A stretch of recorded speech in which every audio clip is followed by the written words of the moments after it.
Alright, so issue 8. The previous issue ended off with Spawn killing Overkill, and for issue 8, I don't even think Spawn is in this one at all. I mean, there are multiple Spawns in this one, but not the Al Simmons Spawn is in this one. It starts off with Billy Kincaid being reborn in some sort of heaven, apparently. Um, and then when he's reborn, he meets like a group of people, and the group of people. Let's see, like here is the group of people right here, and throughout the book, he's on this journey with the set of people, and they keep like dying, or they keep getting eaten, or some sort of spirit takes them away and absorbs them. They keep dying in different ways through different beings, and he ends up with just him and this girl. And right when he's about to kill this girl, because that's what he does, the girl turns into a violator, turns into some form of violator, and the way she turns into violator is by far the most disturbing thing I've seen in this book. What the actual hell is this? What? Okay. Um, and the this new violator who's like kind of like a spider violator, kind of like a bug violator. I don't really know. He kind of like resembles if a bug. He just looks like a bug with his arms and his big eyes or whatever. And he says, "I'm the Vindicator, one of the five famous I don't know how to pronounce that. What some set of brothers, and I'm assuming he's so we one of the five, and I'm assuming Violator is part of that five. So I guess later on in the series we're gonna be seeing the other three versions. I don't think, as in Gunslinger Spawn, there's like the Beast Violator, but I don't think that's one of the five. I think that's just a different version of Violator. Anyway, so it turns out this girl was this other version of Violator this whole time, and they were kind of waiting on Billy Kincaid to try to kill her to like prove that he's still him, that he's not like good. So then this part really confused me. The second half of the book kind of confused me because there's this tower that Billy Kincaid is escaping to, and the whole part is these 8 levels that I'm a bit confused by. There's a specific word for them. Eight spheres. Right. So this tower has 8 spheres, and it's like each level is kind of a portal to a different sphere. One sphere is like icy. Another sphere has like bones in it. The part that like the sphere that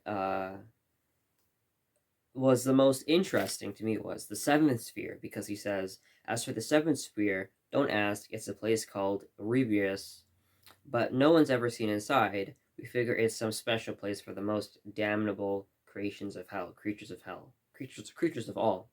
So I hope they explore that, because that seems pretty interesting. Anyways, they go to the top of the tower, which is the eighth sphere, and it's hell. Well, yeah, I think it's hell. I think they mentioned it's hell. It sure looks like hell, which I'm a bit confused by, because it was mentioned at the very start of the comic that uh, he was in heaven or something like that. He was in heaven. Yeah, right here. Literally at the very start of the book, it literally says in heaven. So the eighth level of the tower is hell.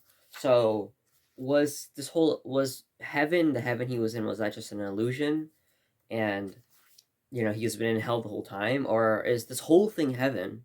And then at the corner there's this tower with all the spheres, and that one tower is hell. Maybe I'm mixing it up. I don't know, but we're in hell now, and the Violator or the Vindicator, he says he's at home, and then throughout the comic, Billy Kincaid's having like visions and dreams of Spawn killing him and killing him, and then we get a different Spawn, like a Spawn symbiote, and it's just giving me the vibes of the Venom symbiote, just the way how they're describing it, and the way how they're talking about bonding, and it's very similar. Like, it just feels like, I don't blame Todd because it's his creation, but it's very similar to the way how they. It just feels like the Venom symbiote, just the way they're describing it, And then we get Billy Kincaid in the Spawn outfit, and he's crying, which is very interesting. I love what they do with the eyes in these Spawn comics. He's crying here, and his tears are green. And then we get this crazy shot of the devil guy, who I forget his name, but the main character, the main devil guy, with all these spawns. All these spawns. That's a lot of spawns. So I guess my biggest question so far is, was this the same process that Al Simmons went through, where he woke up in sort of a fake heaven and he had to travel with people, and then I don't know, the Vindicator was disguised as one of the people, and he had to run up to the eighth sphere in hell, and then he got transformed, and then he's with the devil guy, and they wipe his memory. Is it the same process that Al Simmons was in? I don't know. I hope we find out more. Um, yeah, overall, I enjoyed this issue. It was a bit confusing, especially near the end regarding the spheres and all that, but I understood it for the most part.